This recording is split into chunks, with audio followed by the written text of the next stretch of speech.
Hello, welcome to Functions, Day 5. Today we're going to look at first derivative and second derivatives for graphs. So we're going to kind of look at what do these mean, what do they represent when we look at a graph. So we have, again, all the different names for the first derivative. So f prime of x, right? We also know it's the instantaneous rate of change, it's the slope of the tangent line, right? We can use the function notation, we can say y prime, we can use dy dx. So let's look at the first derivative and what does it represent when we look at a graph. So the first derivative represents the slope of the curve at any point x. So it's the slope of the tangent line at that point. So when our first derivative f prime of x is equal to the value of 0, that's called a critical point. So a critical point is where something important happens, right? And if x is in the domain, then this is where we're either going to have a local maximum or a local minimum, right? Could occur. Doesn't always happen, but most of the time what we're going to be looking at it will. So a local max or a local min. So, right, if we look at that, then when our first derivative is greater than 0 when it's positive, right, then what that means is the graph is increasing from left to right. When our first derivative is then negative, it is decreasing from left to right. So by finding our derivative values, right, we're going to know what our graph is doing. The second derivative, which is represented f double prime of x, is the derivative of the first derivative. So the shortcut rules that we just used, the power rule, for finding the derivative, we can use to find the second derivative. So it's the slope of the slope, right, or it's the slope of the first derivative, it's the rate of change. But what the second derivative really tells us is it tells us what the concavity or the curvature of the function at any point x. And again, when that second derivative is equal to 0, the graph is not up or down. It is an inflection point. Right? So if the second derivative is equal to 0, it could also mean that the graph is linear, there is no curve. Or if the x value is an inflection point. So it's where the graph is changing from going up to down or down to up. So again, when it's not equal to 0, but when that second derivative is greater than 0 or positive, then we're going to know that the curve is concave up. And when it is negative, we're going to know that it is concave down. Okay, so on our second page, you can kind of see these examples that we've obviously done before. So for example, it says draw a curve whose rate of change is positive at an increasing rate, right? So if we remember from what we've done earlier in the year, if the rate of change is positive, right, that means that our function is increasing, right? If it's an increasing rate, right, that tells us that the graph is concave up, like a cup. So we need something that's increasing that is concave up, right? So increasing, concave up would look like this, okay?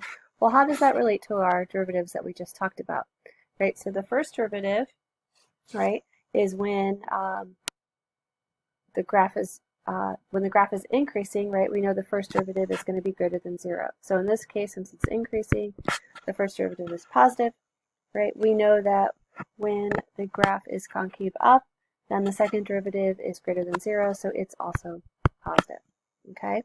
So we can kind of relate these two things, the idea that the rate of change is positive, right? First derivative is positive. If it's an increasing rate, concave up, right? Your second derivative is positive. All right, so the next one, draw a curve whose rate of change is positive. So again, it's an increasing graph, right, at a decreasing rate. So now we're going to have something that's concave down, right? So it's rising, but it's concave down. So we're going to have the other part of our U, right? And so how does this relate to our first derivative, right? So again, our first derivative, if it's increasing, that means our first derivative is positive. If it's concave down, that means our second derivative then is negative. So these are not different ideas than what we've had before. We're just adding this notation of first and second derivative into kind of our understanding of the graphs. Okay, our next two examples, draw a curve whose rate of change is negative, right? So that means that our graph would be decreasing, right? at an increasing rate, so it's going to be concave up, right? So going down, concave up, right? Then something like this, right? So again, if you look at that first derivative, what does that mean? Right, well, if it's decreasing, that first derivative is going to be negative. Since it's concave up, that means the second derivative values would be positive, right? Draw a curve whose rate of change is negative, so again, decreasing, right? At a decreasing rate, so that means it's going to be concave down, right? So we need to go down and bend downwards, something like this. So our first derivative is going to be negative. Our second derivative, since it's concave down, would also be negative. So again, not different ideas, we're just putting additional notation with it. Okay, so on the next page, these graphs here should look familiar, right? And same kind of idea with the table. So for each graph, we're going to decide whether f prime, and f double prime is positive, negative, or 0. Okay, so when it's asking for f, that's just asking for the y value. Is the y value a positive value, a negative value, or is it 0? So if we go through each of the points, right, A is obviously above the x-axis, so it's positive. B is below, so that's negative. C, D, E, and F, we can all tell are above the x-axis. So those are all positive. F prime, so F prime, right, is our slope, right, of our tangent line. That also, all we have to do is look at the graph and say, is it increasing or is it decreasing, right?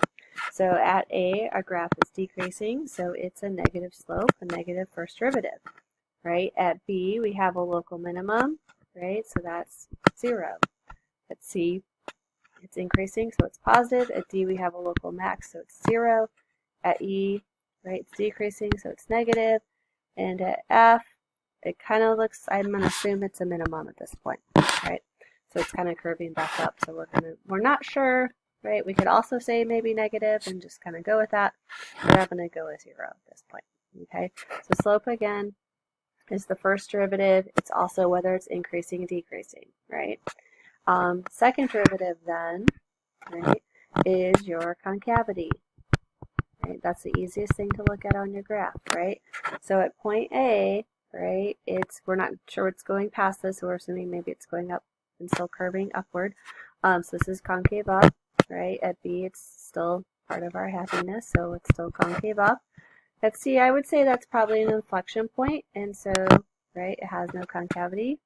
At D, right, we're now down like a frown. At E, we're back to an inflection point. And at F, I'm going to say that it's kind of curving back up, so it's going to be concave up, okay? So this would relate to the second derivative values, right? At these points, it's going to be positive. Right here it would be equal to 0. Here it would be negative. Okay, and our last example here. So we have this nice little graph here, and the first thing is F positive, negative, or 0? So again, F is just your y value. You're just looking at, right, is it above, below, on the x-axis, right? Well, here's the x-axis, so everything is above, so this one's easy. All these are just nice positive values, okay? F prime, right, is the slope, right, of a tangent line at that point. We can also look and say, is it increasing or decreasing, right? So at A, right, it's increasing, so it would have a positive slope. At B, it's a local max, so it'd be 0. Okay, if we do that tangent line, right? At C, we'd have a negative slope. At D, back to increasing, so it'd be a positive slope. At E, we have another local max, so it'd be 0. At F, we're decreasing, so it would be a negative slope with a negative first derivative. All right, concavity is our F double prime, our second derivative, okay?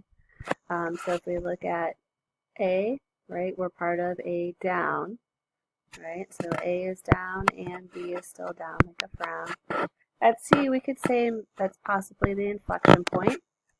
And then at D, I would say that's still part of the up. The inflection point's probably a little bit higher than where D is. E is definitely down, and so is F.